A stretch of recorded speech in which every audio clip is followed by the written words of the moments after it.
Stop everything. Now, what just happened this morning at the Vatican is capable of making the blood of any faithful Catholic boil in their veins. An unprecedented spiritual upheaval has just exploded at the heart of Christendom, and nothing, absolutely nothing, will be the same again. Prepare yourself. What will be revealed in the next few minutes has the power to completely and definitively transform the face of global Catholicism. A devastating papal decree has just crossed the planet like a divine lightning bolt, uprooting millennial traditions that seemed untouchable. Catholic religiosity, as the world has known it for centuries, has reached a point of no return. In the sepulchral silence of his private chapel, the Holy Father promulgated sentences capable of shaking the foundations of centuries of crystallized customs. There are 10 fulminant ordinances, 10 spiritual thunderbolts that now echo within every Catholic home on the planet, demanding the immediate interruption of practices that shaped the faith of entire generations. Dear faithful friend, join our community by clicking the red subscribe button below on your phone or computer. Leave a comment with which city you're watching this video from and your name, so we can pray together for your life. The golden clarity of dawn penetrates through the millennial windows of the Apostolic Palace as the Vicar of Christ finishes his morning prayers. 8 months since his historic election, this moment marks when he promulgates what the Vatican corridors are already classifying as the most radical encyclical in modern history. Cardinal Martinez, his closest spiritual advisor, waits anxiously in the adjoining room, clutching a leather briefcase containing the final document of the apostolic letter that will soon reach 1,400,000,000 Catholic souls scattered across the planet. Pope Leo XIV rises from the kneeler, his characteristic Chicago pronunciation remaining evident even after decades of international ministry. The Holy Church has wasted excessive time privileging earthly comfort at the expense of evangelical reality, he proclaims solemnly. Adjusting the simple white cassock that replaced the luxurious vestments favored by previous pontiffs. The morning briefing from Geographic had brought concerning data: declining attendance at Holy Eucharists, growing materialism among the baptized, and what he names as Christianity of appearances infiltrating parish communities globally. His Augustinian formation in Peruvian lands had taught him that spiritual authenticity requires unpleasant sacrifices, never convenient adaptations. The Pontifical Communications Secretary, Sister Catherine O'Brien, enters bringing urgent news from the Vatican Communications Department. Most Holy Father, monitoring of social platforms shows that believers are already sensing your pronouncement. The hashtag regarding your holiness is achieving planetary viralization. The Roman pontiff nods gravely, absorbing the monumental weight of his imminent words. His experience as prefect of the episcopal dicastery had revealed the abyss between official doctrine and actual Catholic conduct. On this historic journey, that void will be confronted with unprecedented clarity. Walking toward his private office, the successor of Peter meditates on the 10 specific practices he is about to ban definitively. Each represents abandonment of the Gospel's revolutionary message about renunciation and fraternal service. His spiritual advisors had warned him that several would trigger massive resistance, especially from opulent congregations and influential ecclesiastical organizations. However, his years assisting the deprived in remote Peruvian localities had convinced him that the Church's legitimacy depends on authentic witness, not popularity. The gospel was never designed to be comfortable, he murmurs, opening the leather folder that will eternally alter global Catholic living. Sister Catherine reviews the global dissemination scheme one last time. The papal epistle will be released simultaneously on all 6 continents, translated into 47 languages, and distributed directly to every parish priest, bishop and cardinal universally. Leo XIV's determinations are crystalline. No preview for media outlets, no diplomatic presentation to Vatican partners, no modification based on territorial susceptibilities. This message reaches everyone at exactly the same instant, he had categorically ordered. The unparalleled coordination reflects his determination that no Catholic community could claim ignorance or delay implementation. The first practice Leo XIV targets is the accumulation of unnecessary fortunes by ecclesiastical institutions. The religious organization that hoards while the miserable suffer contradicts Christ's fundamental teaching. The manuscript declares, parishes with exorbitant financial reserves would be compelled to redistribute resources for local poverty relief actions within 90 days. Dioceses maintaining expensive art collections while parishioners struggled economically would face instant Vatican interference.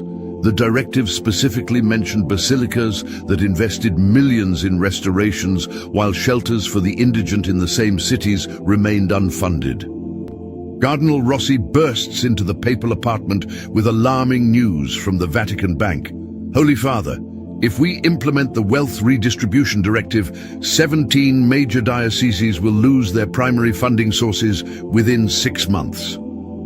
Leo XIV continues writing, his pen never pausing. Cardinal, the early church prospered without bank accounts. Perhaps modern Catholicism needs to remember that lesson. The Italian cardinal's face reddened as he realized the Pope's resolve was unshakable. The American pontiff had spent decades among Peru's impoverished communities.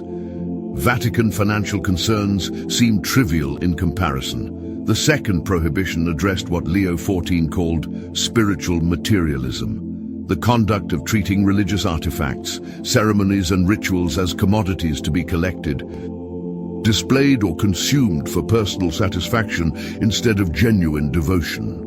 High-end religious merchandise, expensive devotional objects marketed to wealthy Catholics, and elaborate religious tourism packages that prioritize luxury over pilgrimage would be banned.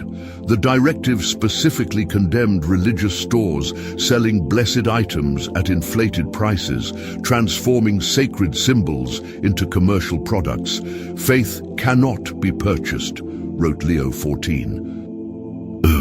When we commercialize the sacred, we empty it of meaning. As news of the imminent announcement leaked through Vatican corridors, desperate phone calls flooded the papal residence. The CEO of a prominent religious publisher demanded emergency audience, fearing bankruptcy if sales of religious commodities were prohibited. A coalition of Catholic university rectors expressed concern about fundraising limitations. Various American bishops requested clarifications about their dioceses' investment portfolios. Leo XIV refused all meetings, instructing his secretary to respond with a single sentence.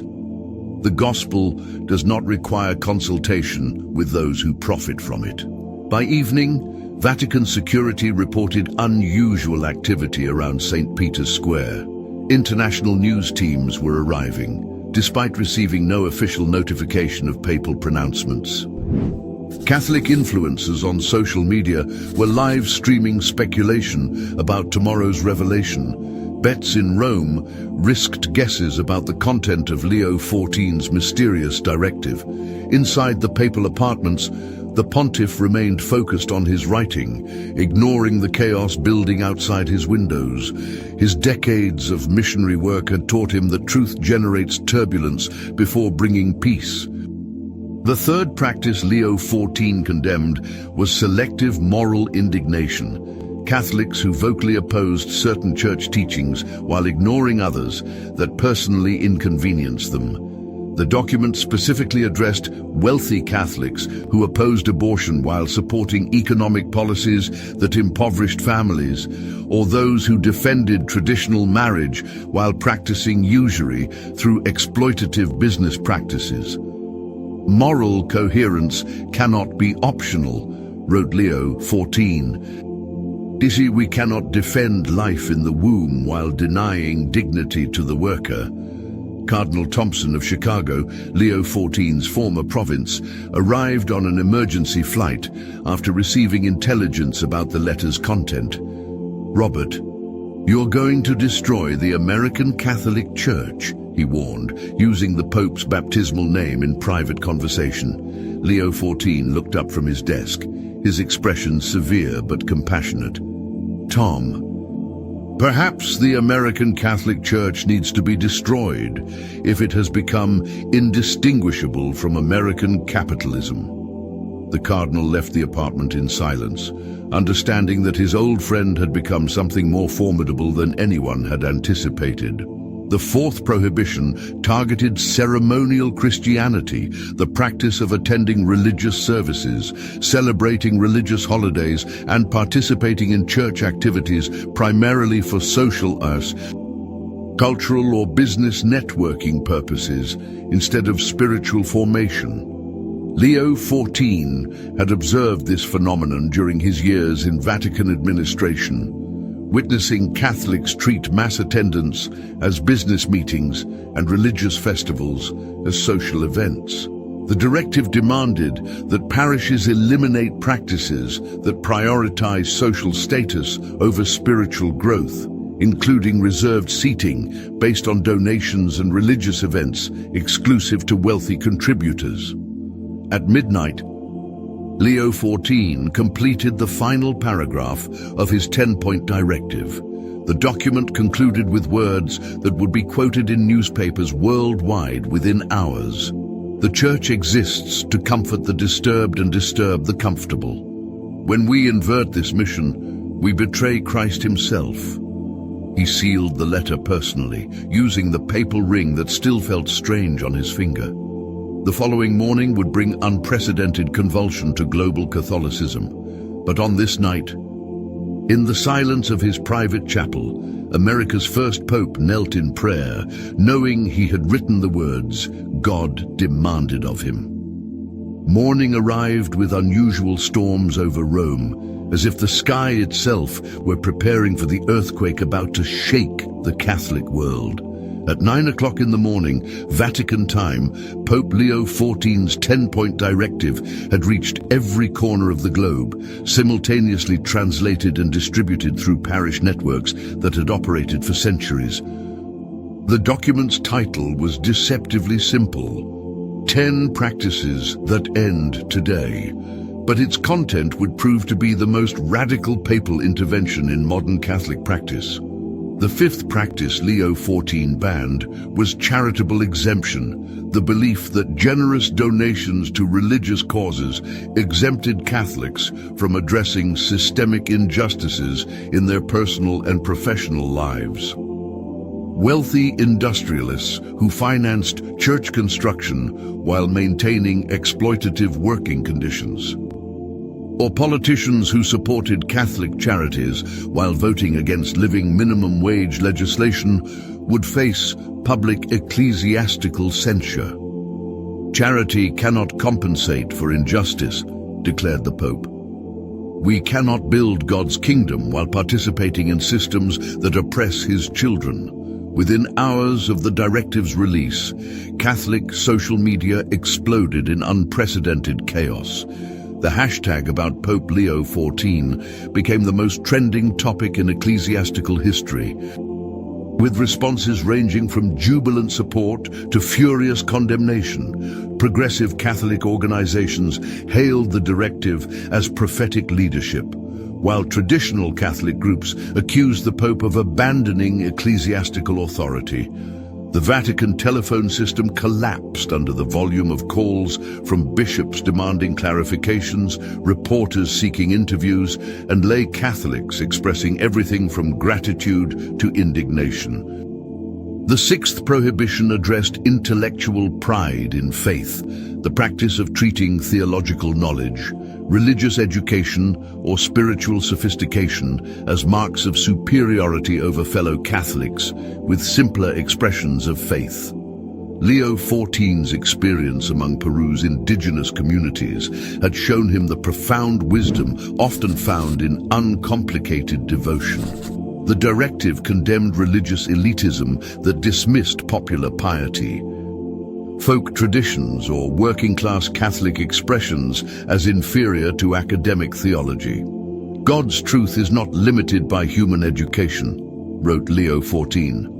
Emergency meetings convened Catholic institutions worldwide as administrators struggled to interpret the directive's practical implications.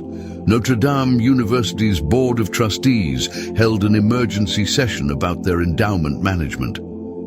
Catholic hospitals revised their billing practices for compliance with the wealth redistribution requirement.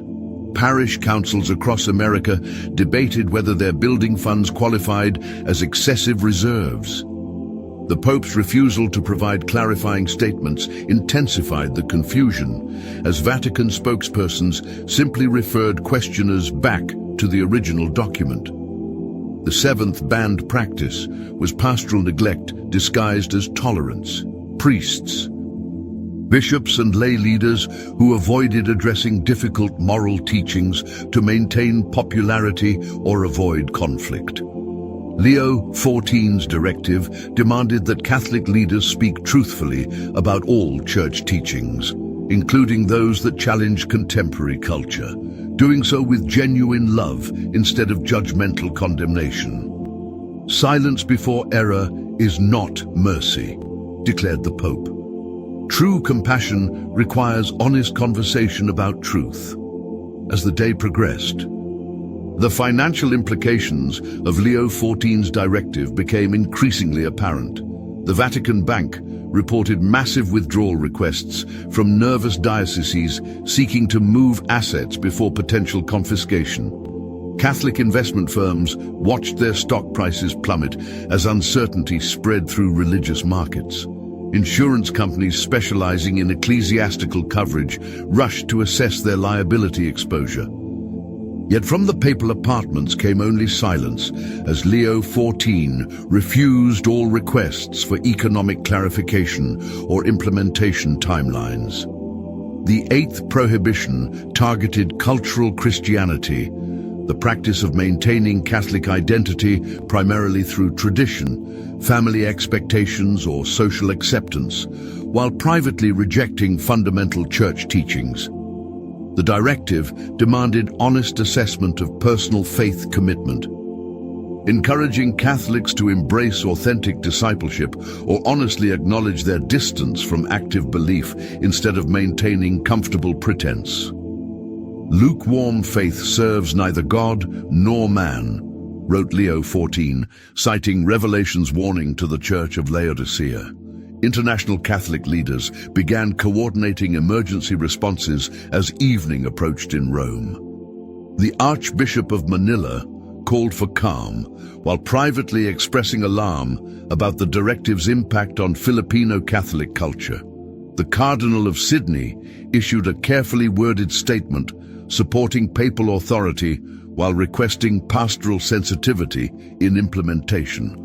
African bishops, many of whom had served alongside Leo XIV during his Vatican administrative years, remained remarkably silent, leading to speculation about their private communications with the Pope.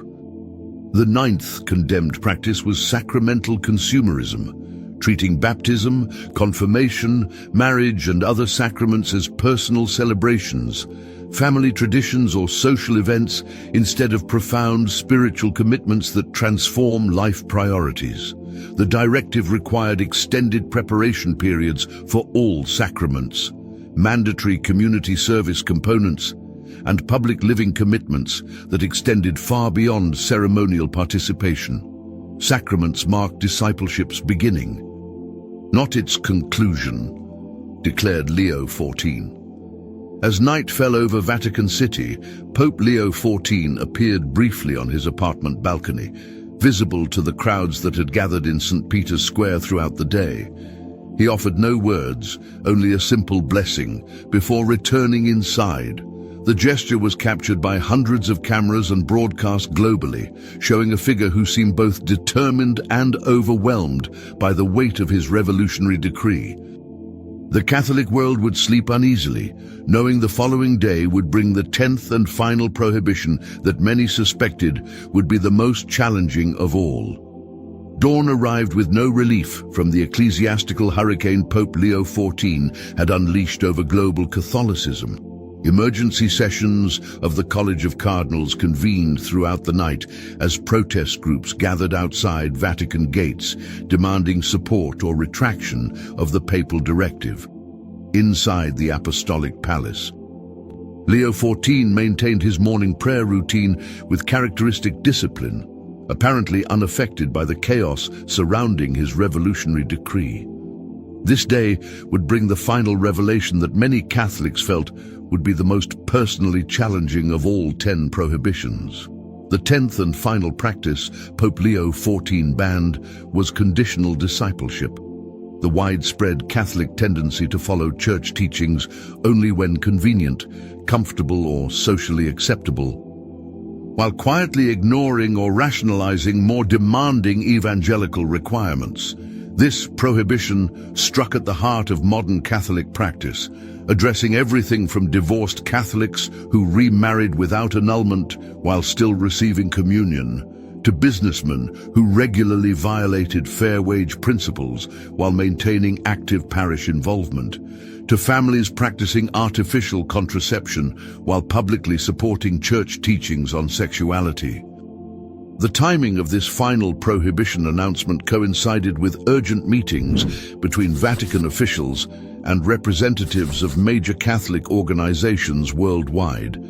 The Knights of Columbus requested emergency clarification about their investment strategies. Catholic university rectors demanded exceptions for their endowment management. Hospital systems run by Catholic orders sought guidance about their billing practices. Leo XIV's response to all requests remained consistent. The gospel provides sufficient guidance for those willing to follow it. Cardinal Martinez, visibly exhausted from 2 days managing crisis communications, entered the papal study with unprecedented frankness. Holy Father, 17 bishops have submitted formal audience requests about implementation concerns. The United States Conference of Bishops is threatening to issue a contrary statement. Major Catholic donors are suspending all contributions until clarification arrives. Leo XIV continued writing in his personal journal, acknowledging his advisor with only a slight nod. Cardinal, when Christ cleansed the temple, I doubt he consulted the merchants first. The cardinal left the apartment in silence, understanding that his old friend had become something more formidable than anyone had anticipated. The practical implications of the conditional discipleship prohibition sent shockwaves through Catholic communities that had developed comfortable accommodations with difficult teachings. Parish priests reported lines of confused parishioners seeking guidance about their personal situations. Marriage tribunals experienced unprecedented demand for annulment processes. Catholic businessmen questioned whether their employment practices satisfied evangelical standards. The directive's requirement for authentic consistency instead of selective conformity forced millions of Catholics to confront the gap between their professed beliefs and actual practices. International media coverage intensified as religious correspondents struggled to analyze the unprecedented papal intervention. CNN's Vatican analyst described it as the most radical reshaping of Catholic practice since Vatican II.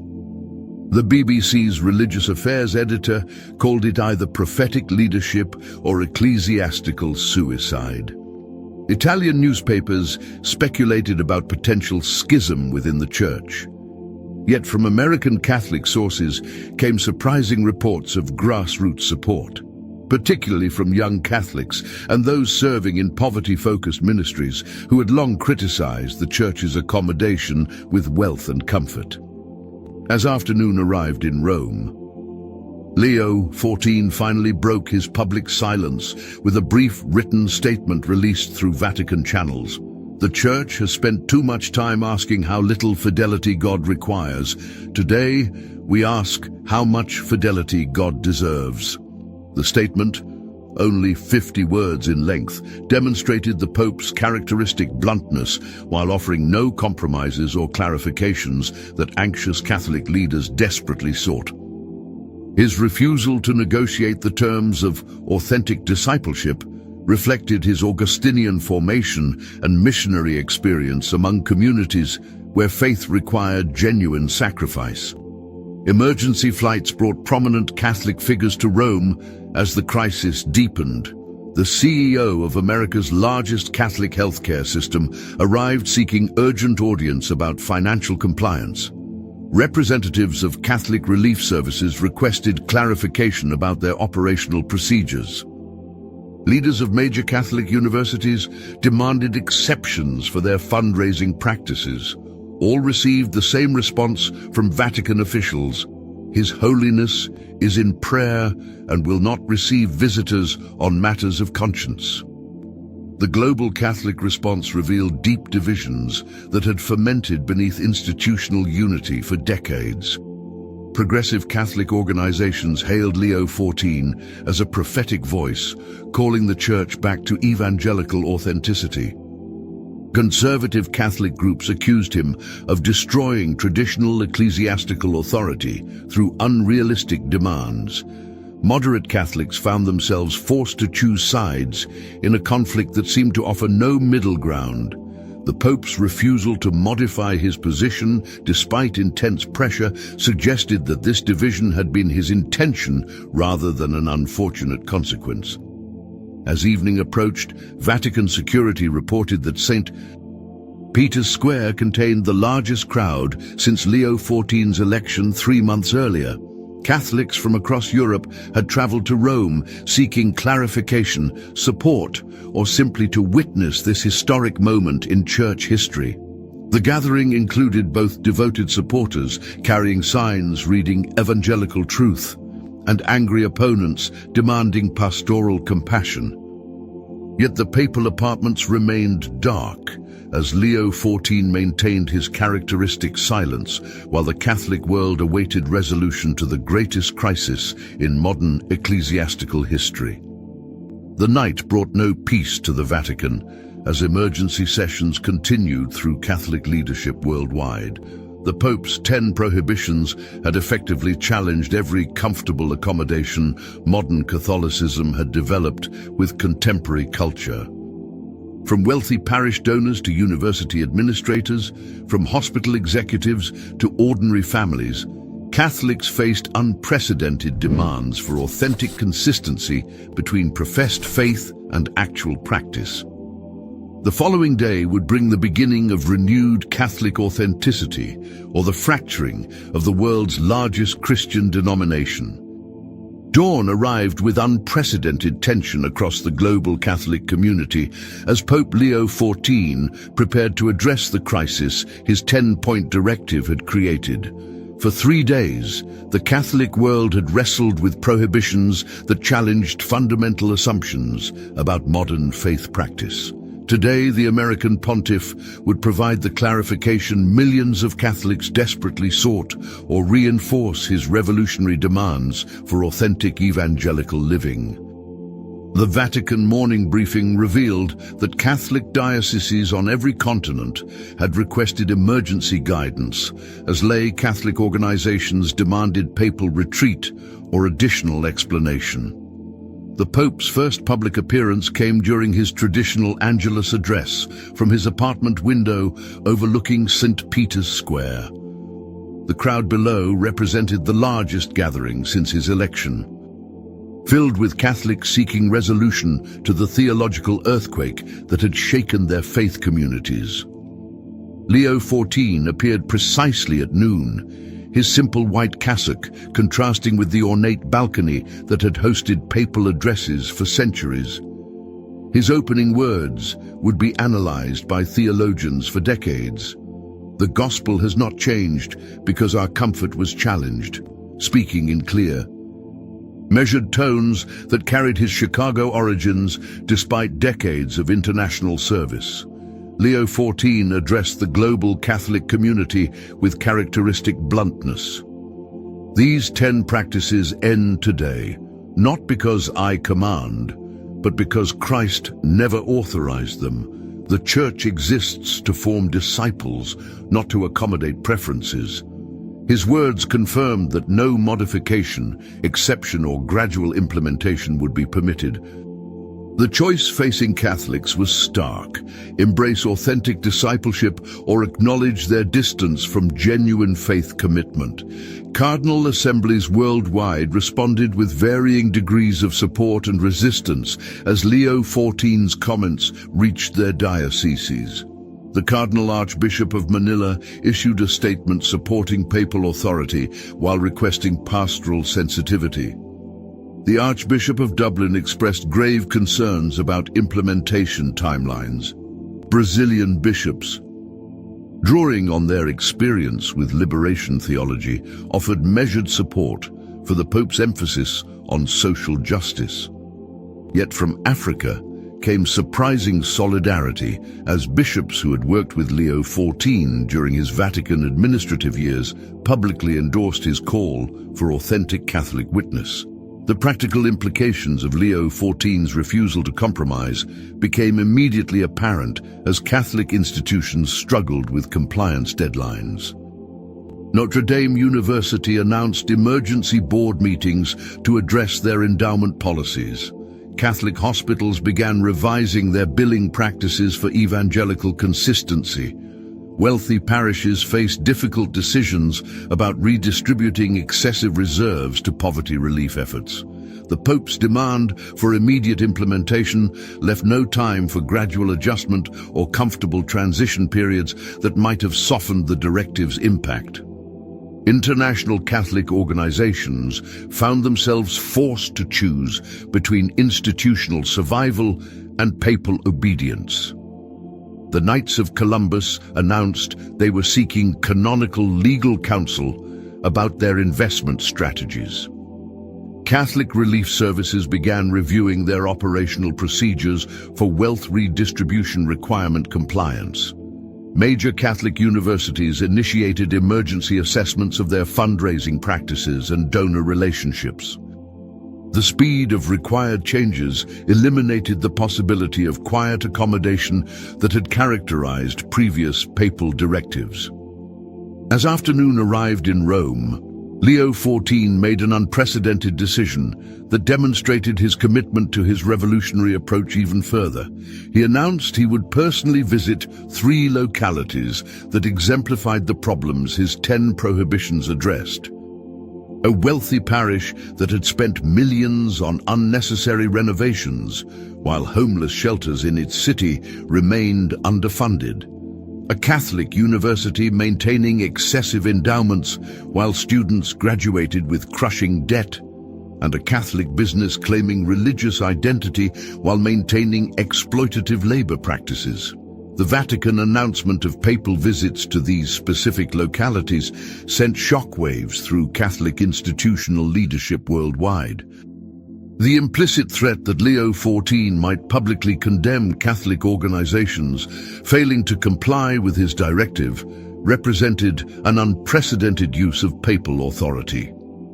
Previous popes generally avoided direct confrontation with Catholic institutions, preferring private diplomatic pressure. Leo XIV's willingness to engage in public accountability reflected his missionary background and Augustinian commitment to prophetic witness regardless of institutional comfort. Emergency communications flooded Vatican channels as Catholic leaders sought to avoid becoming targets of papal criticism. Wealthy parishes hurriedly announced new poverty relief initiatives. Catholic universities revised their endowment policies overnight, Business leaders claiming Catholic identity began reviewing their employment practices for evangelical consistency. The Pope's threat of personal intervention had achieved more immediate compliance than centuries of diplomatic papal pressure had accomplished through traditional channels. As evening approached, Leo XIV concluded his revolutionary weekend with a final written statement that would be remembered as one of the most significant papal proclamations in modern ecclesiastical history. The Church that accommodates sin serves neither God nor man. We will be disciples, or we will be something else. But we will not be comfortable Christians. The statement's stark clarity eliminated any remaining hope for compromise or gradual implementation of his 10 prohibitions. The Pope's refusal to provide escape clauses, exceptions, or extended timelines had forced global Catholicism to confront an uncomfortable choice between authentic discipleship and convenient religiosity. As night fell over Vatican City, Leo XIV returned to his private chapel for evening prayers, leaving 1,400,000,000 Catholics worldwide to grapple with the most challenging papal directive in modern ecclesiastical history.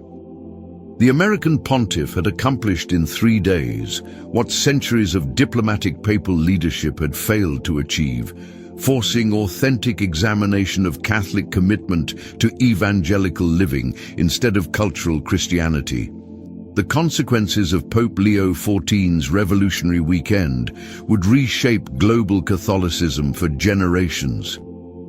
His 10 prohibitions had effectively ended the comfortable accommodation between church teaching and contemporary culture that had characterized modern Catholic practice. The following day would begin either renewal of authentic Catholic witness or the most significant crisis in ecclesiastical unity since the Protestant Reformation. Either way, the Chicago-born Pope had ensured that Catholic faith would never again be confused with convenient religiosity. The repercussions continued reverberating through every level of the Catholic hierarchy. Seminaries reported dramatic increases in enrollment from young people inspired by the Pope's call for radical authenticity. Simultaneously, traditional parishes saw older members struggling to reconcile decades of established practice with the new rigorous demands. Grassroots movements emerged in cities around the world, with young Catholics organizing study groups to implement the 10 prohibitions in their daily lives.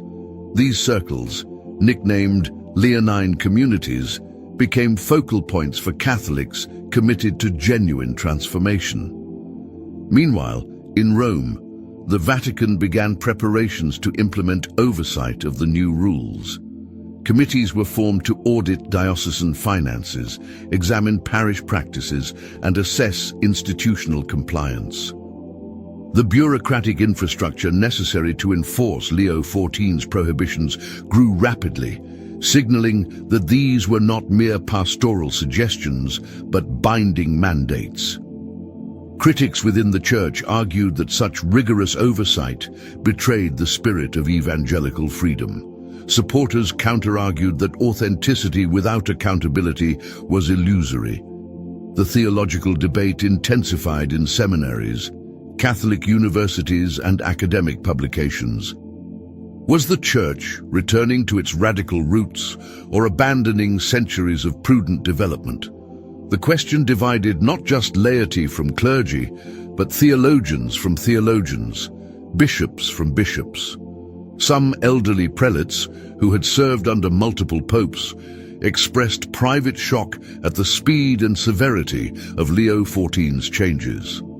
Others, particularly those from developing regions, openly celebrated what they saw as prophetic validation of their long-standing struggles against inequality and hypocrisy. Secular media covered the story with growing fascination. Political analysts debated whether Leo XIV's economic demands constituted politics disguised as religion. Cultural commentators speculated about the potential impact on Western capitalism if Catholics actually embraced radical wealth redistribution. Economists published analyses of what would happen if all Catholic institutions simultaneously liquidated surplus assets. The numbers were staggering. Billions of dollars potentially flowing from institutional coffers to poverty relief programs. Such massive wealth transfer had no precedent in modern history. Corporations that had long enjoyed partnerships with Catholic organizations began crisis contingency planning. Banks handling diocesan investments faced tough questions about their business continuity. The religious services industry, publishers, devotional item manufacturers, tourism operators panicked at prohibitions on spiritual materialism. While institutions trembled, individuals began personal transformations. Catholic families across continents reported difficult conversations around dinner tables. Parents explained to children why toys would be donated, vacations cancelled, lifestyles simplified. Couples revisited decisions about family planning in light of Leo XIV's prohibitions. Catholic businessmen reassessed wage structures, employee benefits, supply chain practices. Some discovered that genuine reforms required cuts in their own salaries to pay workers fairly. Others confronted uncomfortable truths about entire industries built on exploitation that no individual reform could remedy. The prohibitions forced Catholics to confront systemic complicity in ways that mere charity never had. A prominent executive publicly resigned from his corporation, citing incompatibility between business practices and papal mandates. His resignation letter went viral, inspiring imitators while provoking ridicule from skeptics. Conversion stories began emerging. An investment banker in New York liquidated his portfolio and enrolled in seminary. A Los Angeles socialite sold her mansion, moved to a modest apartment, and dedicated herself to homeless shelter work. A Brazilian politician resigned from his party, citing his voting record as irreconcilable with evangelical justice. Skeptics dismiss these narratives as attention-seeking theatrics or psychological manipulation by ecclesiastical leadership. Believers saw evidence of divine grace working through Leo XIV's prophetic words. The truth likely lay somewhere in the middle, some genuine conversions, some performance. Much confused human struggle trying to discern authenticity from self-deception. Throughout all this, Pope Leo XIV maintained remarkable consistency. He refused media interviews, rejected public appearances beyond essential liturgical functions, and remained firm against pressure to soften his positions. His communication came through brief homilies, occasional written statements, and the personal example of living simply. Reports leaked from inside the Vatican about the Pope's austere lifestyle. He had removed luxurious furniture from his quarters, donated valuable ornaments to charity, and insisted that papal meals be simple and frugal. He maintained a rigorous prayer schedule beginning before dawn, participated in manual labor in the Vatican gardens, and regularly visited Roman prisons and hospitals without announcement. His personal authenticity lent moral credibility to demands that might otherwise seem hypocritical or disconnected idealism. Critics struggled to attack a pope who clearly lived what he preached. Even opponents of his policies often reluctantly acknowledged his sincerity. Personal respect for Leo XIV became separable from agreement with his directives. As weeks passed, patterns began emerging in the global Catholic response. Areas with strong liberation theology tradition, portions of Latin America, sub-Saharan Africa, parts of Asia, embraced the prohibitions enthusiastically. Regions where Catholicism had become deeply intertwined with wealth and power, Western Europe, North America, parts of South America, exhibited more resistance.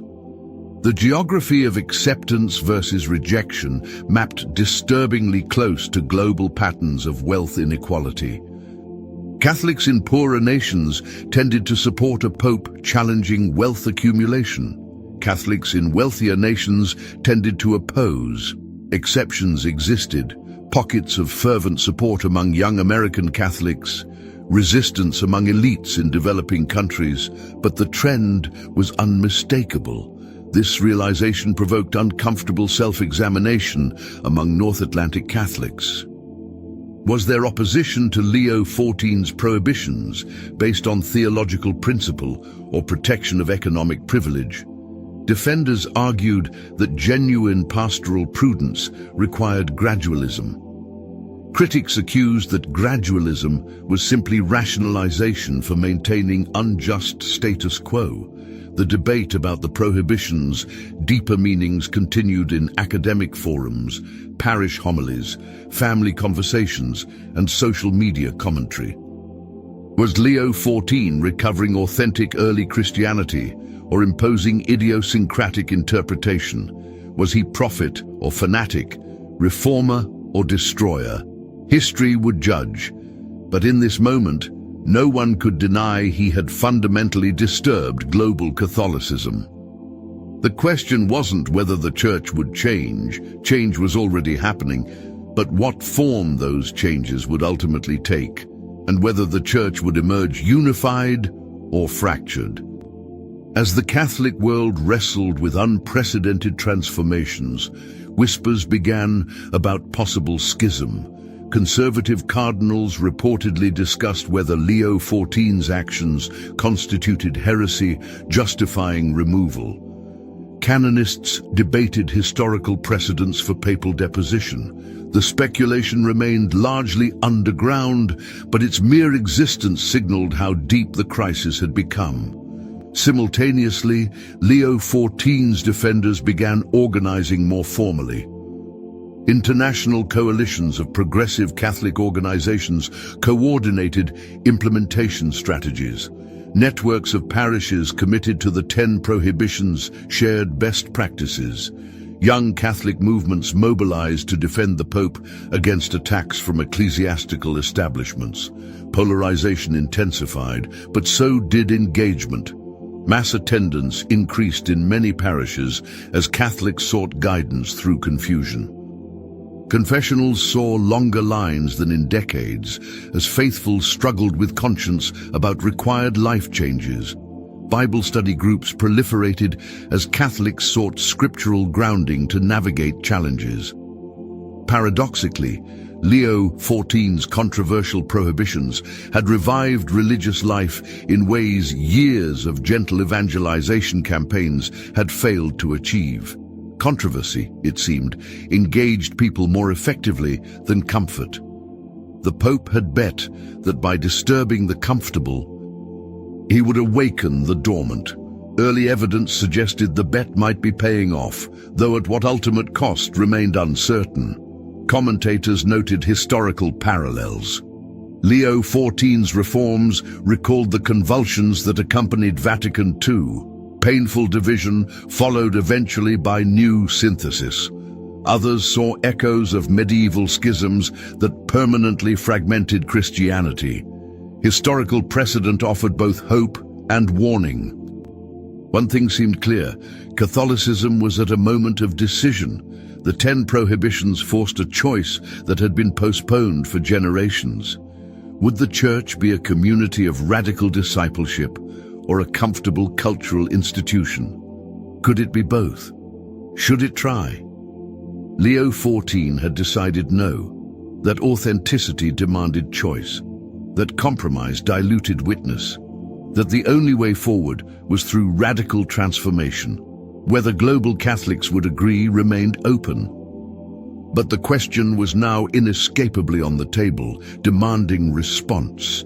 In the words that concluded his original directive, "We will be disciples, or we will be something else, but we will not be comfortable Christians." The future of Catholicism would hinge on how billions of Catholics responded to that prophetic ultimatum. And so, on that silent night in his chapel, Pope Leo XIV knelt and prayed with tears streaming down his face.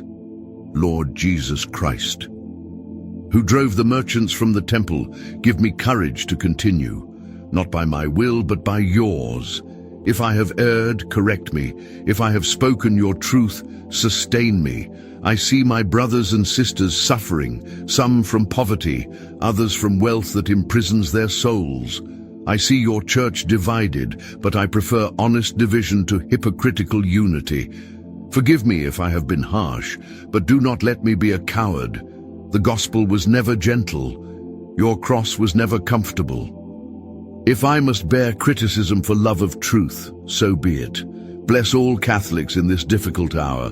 To those who support me, give humility. To those who oppose me, give discernment. To all of us, give genuine conversion. May these prohibitions not be my legacy, but a springboard for your kingdom. May the Church awaken. May the poor be lifted up. May your name be glorified. Amen. If this story touched you in any way, don't stop now.